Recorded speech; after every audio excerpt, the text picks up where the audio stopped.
Ja, frid och shalom älskade vänner och välkomna till en ny dag. Idag är den 13/11.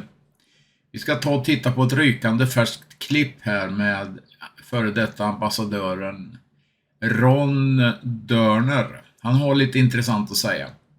Det här är alltså inspelat precis nyss ifrån Fox News. Håll till godo. Ambassador Ron Dermer, don't you find it more than ironic, in fact, repulsive, that your country is being lectured all the time about civilians? And you say over and over again, we're trying to avoid civilian deaths. We're trying to open up these pathways for civilians to get out. You've lost almost 40 IDF soldiers now. If you wanted to blow that country or that state, that territory off the face of the earth, you certainly could, but you choose not to. From these other countries, who are hardly civil rights authoritarian regimes, they are, but they hardly promote civil rights. They're slaughtering their own people. They're torturing their own people. Don't you find it a little odd that these international human rights groups and the New York Times and all the other never report about any of this? Yeah, I like how you say it's a little odd. I guess you become a good diplomat. It's shameful, but you've seen the hypocrisy of the Middle East. And probably the only place that is more hypocritical than the Middle East is the United Nations. And people castigate Israel and excoriate us for what we do when we take action that no country that I'm aware of in the history of the world has taken the action that we've taken to keep the civilian population of our enemy out of harm's way. You know, I was born and raised in the United States, Mark, as you know, and as you can hear from my accent. And in Israel, I always ask myself, having been born and raised in the United States and grown up there and really loving America and think America is a good and decent country, not a perfect country. We're all imperfect, but as great superpowers go, the best country in the history of the world, and how it's treated also its enemies in times of war, because others did not do that if you know anything about history. But when I think about what Israel does, I always ask myself what I call the WWAD question. What would America do faced with this threat? So here's a question I'm going to ask you. And I'll put it in American terms so you understand what happened on October 7th and the war that we're currently waging right now. So imagine that you have 50 to 60,000 Americans are killed on a single day, the equivalent of 20 9/11s. And then you have 8,000 American hostages taken over your southern border. And then you're going to go and wage war. And what the entire world is going to talk to you about is how much humanitarian assistance is going to the people who live in those areas, and make sure you're doing everything to keep the innocent civilians out of harm's way. What do you think America would do if it was facing the threat that we were facing, not thousands of miles away in some caves in Tora Bora, but literally on your southern border? Oh, and let me add something else for you as well. You have half of your population rushing to bomb shelters because they're firing rockets at you every single day. What do you think the American government would do? So Israel should be judged not by some standard of perfection. We should be judged based on how any other country would operate under the conditions of war that we are operating. And then I think you'll find that the IDF, the Israeli Defense Forces, is the most moral army in the world. And I say that with great respect for the United States military forces. But I see the lengths that Israel takes to keep the civilians out of harm's way. And they take these lengths when we're fighting a war on the home front, not thousands of miles away. And I think that's the difference. And I tell for all those people, who criticize Israel, Israel should win. I said this once years ago in the war on Gaza, that our IDF should win a Nobel Prize for peace, for how we fight wars, because no other country we're doing what we're doing.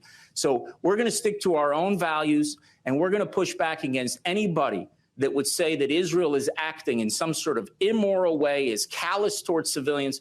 The only one that is trying to keep the civilians out of harm's way is actually Israel. And Hamas is doing everything to keep its civilian population out of harm's way. And the key to helping those Palestinian civilians is actually to get rid of Hamas, to free Gaza from Hamas. That's how they can have a better future. And anyone who cares about them should be looking for Israel to win quickly and win decisively. And you mentioned it. Let me just say, a lot of the leaders in the region, we speak to them, and they may not say it publicly, but they all say us, win. just do it in 3 weeks without any civilian casualties. And if you can find that magic wand, Mark, where I can just wave it and all of a sudden Hamas and other terror organizations will disappear without a single Palestinian civilian casualty, I'll take it in a minute. But that's not the war that we're waging in. It's unfortunate that we have to do this. But when you guys were going into Berlin, when you guys were going to defeat Japan, you understood the most important thing was to achieve that victory. That gave the chance of a better future. That's where Israel is now. That's the mission we're on. And we're going to have to complete that mission for our sake, for the sake of Palestinians, for the sake of the whole region, and for the sake of the world, because at the end of the day, this is a battle, as the Prime Minister said from day one, between the forces of civilization and the forces of barbarism. And if you're on the side of civilization, you are standing with Israel. Well, I can tell you, this audience, my radio audience, the vast majority of Americans in every survey that's been done since October 7th stands with Israel, and I hope that message gets back to the Prime Minister and the people of Israel. Mr. Ambassador Ron Dermer, thank you very much. Be safe and God bless to you and your family, my friend. Första Thessalonikerbrevets 5:e kapitel och från vers 1. Om tider och stunder, bröder, behöver vi inte skriva till er. Ty ni vet själva att Herrens dag kommer som en tjuv om natten. När folk säger fred och trygghet eller fred och säkerhet, då kommer undergången eller katastrofen lika plötsligt som smärtan över en kvinna som ska föda, och de slipper inte undan. Men ni, bröder eller syskon, lever inte i mörkret så att den dagen kan överraska er som en tjuv. Ni är alla ljusets barn och dagens barn. Vi tillhör inte natten eller mörkret. Låt oss därför inte sova som de andra, utan hålla oss vakna och nyktra. Ty de som sover, de sover om natten, och de som berusar sig, de berusar sig om natten. Men vi som hör dagen till, låt oss vara nyktra, iförda tron och kärleken som pansar och hoppet om frälsning som hjälm. Ty Gud har inte bestämt oss till att drabbas av vredesdomen, utan att vinna frälsning genom vår Herre Jesus Kristus. Nyckeln till att förstå ändens tid, det är att dag, hebreiska yom, är en tidsperiod som vi inte förstår starten på, men vi förstår slutet. Nämligen den dagen och tidpunkten när Herren sätter sina fötter på Oljeberget. Av Uppenbarelseboken 13 så förstår vi att det kommer en tid då ett nytt system ska träda fram som är politiskt, religiöst och ekonomiskt. Och politikerna själva talar om globalism och en ny världsordning. Och vi kunde höra King Charles själv beskriva hur den skulle se ut vid ett möte i Glasgow, när man skulle beväpna en entitet, det vill säga antagligen FN, med vapen och ohyggliga tillgångar för att skapa fred och säkerhet. Det vill säga en ny världsordning. Det här måste vi förstå, för en ny världsordning har man ju talat om hur länge som helst. I det här klippet som kommer just nu här så kommer vi att höra gamla presidenten i USA efter Gulfkriget och allt det här tala om en ny världsordning. Och nu vet vi vad det är. Det är ett nytt system som även Klaus Schwab kallar för den 4:e industriella revolutionen. Exakt, eller som FN då kallar den också, Agenda 2030. Det är precis det här de vill. Komma åt makten. Det kommer man ju att göra genom WHO nu. Och det här är ju precis vad Bibeln säger, att man ska manipulera sig fram till makten på smygvägar. Det är ju exakt vad det har gått till då. Stake is more than one small country. It is a big idea, a new world order, where diverse nations are drawn together in common cause to achieve the universal aspirations of mankind: peace and security, freedom and the rule of law. Ja, då har vi dykt upp bakom det här allseende ögat här, och den här pyramiden, det är ju en bild på Illuminatis då. Det har ju skrivit åtskilliga böcker om de här konspirationsteorierna, men det är klart, Bibeln säger ju att det ska manipuleras fram till makten. Så det finns ju en liten sanning i detta då. Men det är ju djävulen själv som Gud tillåter att komma fram. Det står i andra Thessalonikerbrevet 2. Och det ska ju vara så enligt Uppenbarelseboken 18 och 23 att jordens köpmän ska manipulera sig fram till makten. Och då måste man ju ha konspirationer så att säga. Det säger ju till och med Bibeln. Men låt oss då vara väldigt klara med en sak. Det är ingen judisk konspiration som Sions vises protokoll och de här lögnerna, utan Satan har hela tiden varit ute efter det judiska folket och Israel. För kan han plocka bort det, då har ju Jesus ingenstans att sätta sina fötter. Han kommer ju att göra allt för att hindra profetiernas uppfyllelse. Men vi har ju en underbar garanti i Jesu Kristi uppståndelse. För hade han kunnat hindra uppståndelsen så kanske han hade kunnat hindra alltihop. Men det kunde han inte.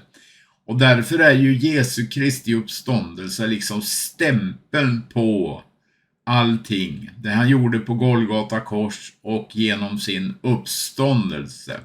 Det är garanten för vår tro. Det vilar hela vår tro på. Och vi ska bara ledas av den helige ande i allt. Och nu har Gud satt in oss i den här uppgiften att varna Guds folk för vad som kommer. Ja, och det försöker vi att göra. Och här följer då en inspelning med svensk text ifrån End Times Ministry, där han tar upp sådana här saker. Håll till godo, så hörs vi sen senare under dagen med telegram och på vår hemsida. Gud välsigna er alla. Amen. There's many articles that are talking about, hey, we need a new world order. The old new world order is not working.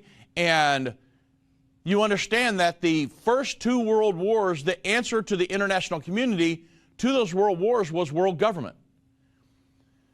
And I want to kind of give you a little backstory here really quick. I know I've done this before, but for those new listeners that we're getting all the time, the world government was the goal, even prior to World War II and even World War I. On the heels of World War I, in the mind of the international community, we needed a world governing body who people could go to discuss their so-called conflicts rather than going to war. So they had the League of Nations was formed. However, the League of Nations, because Woodrow Wilson couldn't bring his Congress in on it, because they actually read the fine print back then, they said, wait a minute, we're not going to go into this world governing body, the League of Nations, because we're going to have to yield up so much sovereignty of the United States, we simply will not do that. And so because Wilson couldn't bring his Congress in, the United States wasn't going to be a part of the world governing body. Well, guess what? The League of Nations failed because the United States was not going to be on board.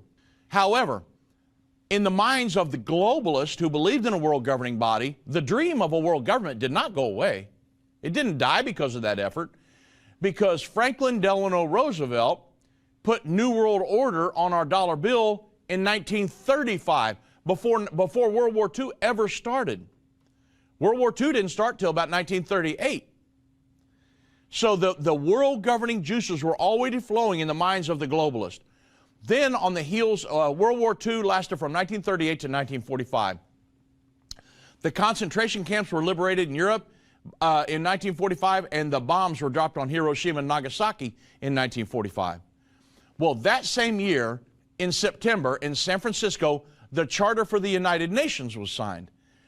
The United Nations, it was already pre-planned, everybody. You don't do that in just a few weeks' time.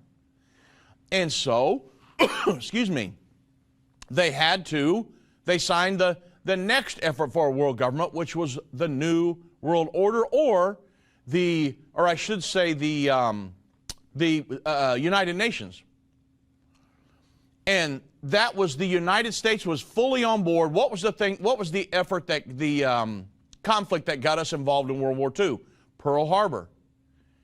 And at the end of when Pearl Harbor, we dropped the bombs on Hiroshima and Nagasaki, and we fought 2 campaigns in a world war. We fought in the European campaign. We were victorious in both.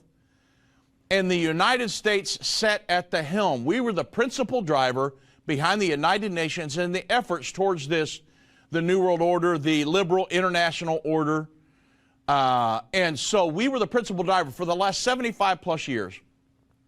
However, now the United States, under the Biden administration and the Obama administration, we had a position of weakness.